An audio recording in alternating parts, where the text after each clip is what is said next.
money. We want we money.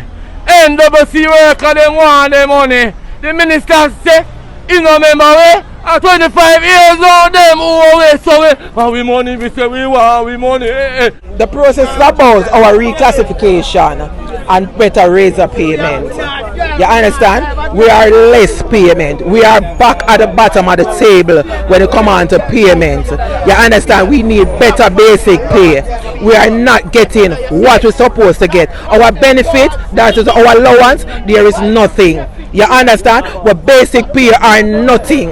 You understand? So let us we want to have a better basic pay, and then we want our real classification money from way back when. I'm here all along, and from 96, 97 we get reclassification money, and there is no more time, and we are fighting for that for so many years, and there is nothing we are hearing.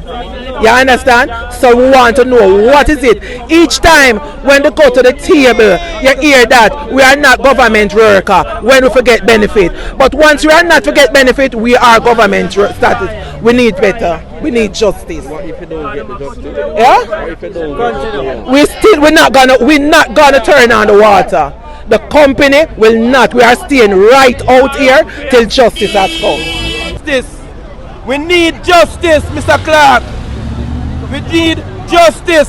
All the time we sacrifice, and then you come and say we not fall under the government portfolio. And when, if we benefit, oh no, we fall under it. Mr. Clark, you need to go back and look at yourself. Look here, water the most essential thing in the country, right? And you have a water minister, so why we don't fall under that? We are not idiots and we are not fools. We need justice. We need what we're supposed to get. The compensation. We want it. Remember that, Mr. Clark. Why we are down on the